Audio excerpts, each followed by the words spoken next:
O vento soprava pelas ruas antigas de Lisboa, arrastando folhas secas e lembranças esquecidas.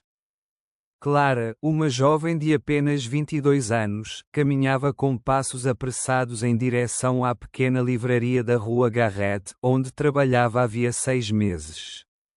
Seu coração batia acelerado não pela pressa, mas por um mistério que se repetia dia após dia.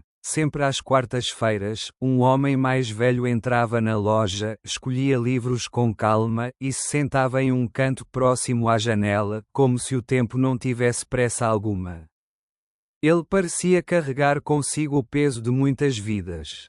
Cabelos já grisalhos, olhos profundos e uma postura elegante que não se curvava diante da idade.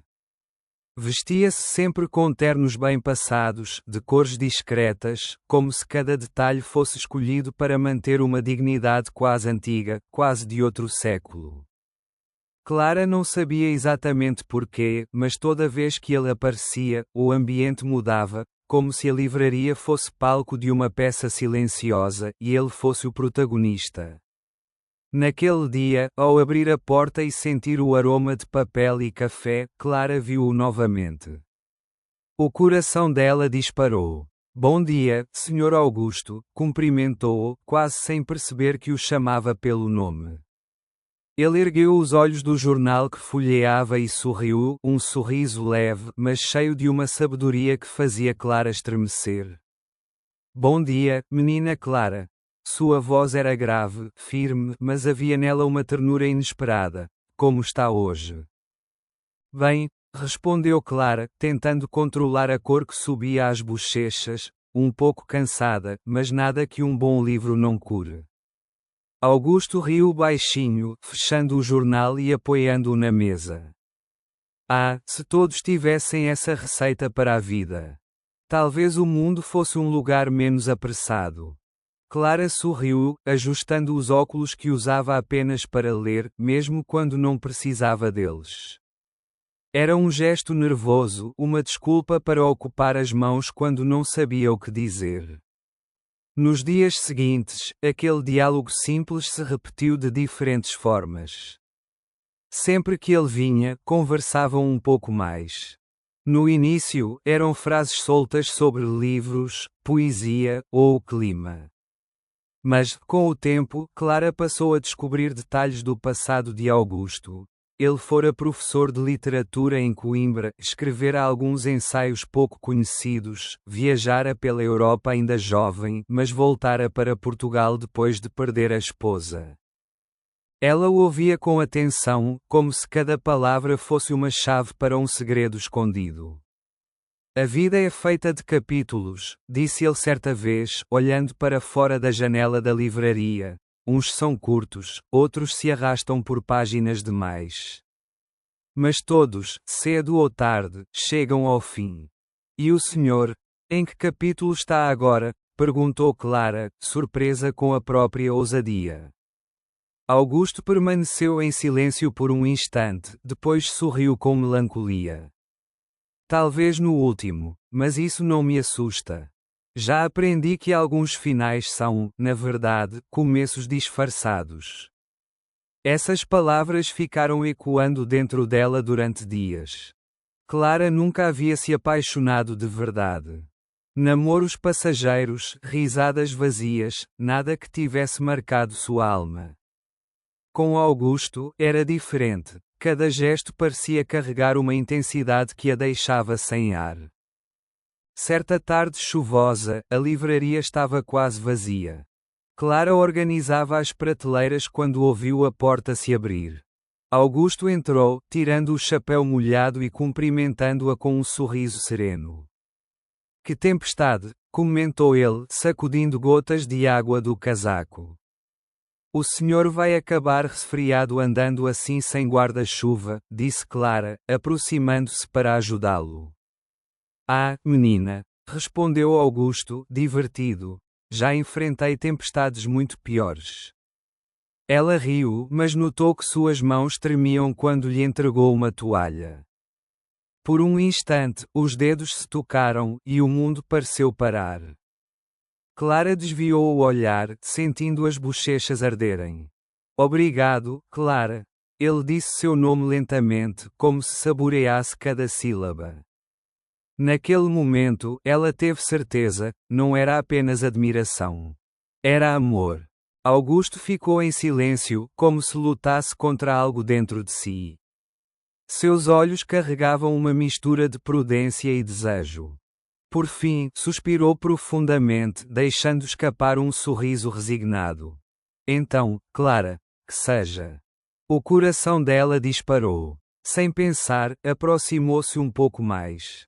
Ele hesitou apenas por um instante, depois cedeu, seus lábios se encontraram em um beijo suave, quase tímido, mas cheio de intensidade contida. Clara sentiu o corpo inteiro estremecer. Para ela, o tempo havia parado, para ele, era como redescobrir um pedaço esquecido da vida. Quando se afastaram, Clara ainda tremia. Eu esperei tanto por isso, murmurou. Augusto segurou suas mãos entre as dele, olhando-a com seriedade. Prometa-me apenas uma coisa, não deixe que o mundo a machuque por causa de mim. Clara sorriu através das lágrimas. O único erro seria nunca ter te encontrado. Esses dias seguintes tornaram-se diferentes. Clara acordava todas as manhãs com o coração acelerado, contando as horas para revê-lo.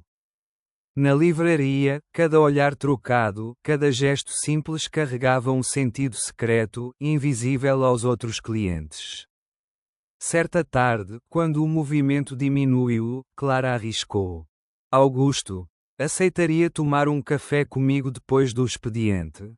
Ele a observou em silêncio, como se pesasse os riscos daquela proposta. Por fim, sorriu levemente. Um café nunca fez mal a ninguém. Foram à brasileira, no Chiado. Sentaram-se em uma mesa pequena, rodeados pelo burburinho de turistas e pelo aroma forte de café recém-passado. Clara falava animada, os olhos brilhando. Augusto ouvia com paciência, absorvendo cada detalhe, como quem contempla uma pintura viva. O senhor sempre tão calado, disse ela, rindo. Parece que guarda um mundo inteiro dentro de si. Ele girou devagar a colher no café e respondeu. Não é um mundo, Clara. São apenas memórias que o tempo insiste em deixar comigo. Esses dias seguintes tornaram-se diferentes. Clara acordava todas as manhãs com o coração acelerado, contando as horas para revê-lo. Na livraria, cada olhar trocado, cada gesto simples carregava um sentido secreto, invisível aos outros clientes. Certa tarde, quando o movimento diminuiu, Clara arriscou. Augusto, aceitaria tomar um café comigo depois do expediente? Ele a observou em silêncio, como se pesasse os riscos daquela proposta. Por fim, sorriu levemente. Um café nunca fez mal a ninguém. Foram à brasileira, no Chiado. Sentaram-se em uma mesa pequena, rodeados pelo burburinho de turistas e pelo aroma forte de café recém-passado. Clara falava animada, os olhos brilhando. Augusto ouvia com paciência, absorvendo cada detalhe, como quem contempla uma pintura viva. O senhor sempre tão calado, disse ela, rindo. Parece que guarda um mundo inteiro dentro de si. Ele girou devagar a colher no café e respondeu. Não é um mundo, Clara. São apenas memórias que o tempo insiste em deixar comigo. O verão chegou a Lisboa, trazendo dias longos e noites suaves. Clara e Augusto caminhavam lado a lado pelo cais do Tejo, observando o reflexo dourado do sol na água. Clara, disse Augusto, com a voz carregada de emoção, nunca imaginei que pudesse viver algo assim depois de tudo. Você me devolveu a vida. Ela sorriu, apertando sua mão. E você me ensinou o que é amar de verdade. Ele parou, olhando-a nos olhos como quem grava cada detalhe para sempre. Talvez o mundo nunca entenda o que temos. Mas isso não importa. O que importa é que você escolheu estar aqui, comigo. Clara inclinou-se e o beijou, sem medo, sem pressa. Ao redor, as pessoas passavam, algumas observando, outras ignorando, mas para eles, o mundo havia desaparecido. Naquela noite, deitados lado a lado no pequeno apartamento dele, Augusto sussurrou: "Prometa que, aconteça o que acontecer, você seguirá vivendo." Clara sorriu, acariciando-lhe o rosto. "Só se for com você." E assim permaneceram, unidos contra o tempo, contra os olhares, contra o destino. Não eram apenas uma jovem e um homem mais velho, eram duas almas que se encontraram quando ninguém mais acreditava. E, por isso, eram eternos.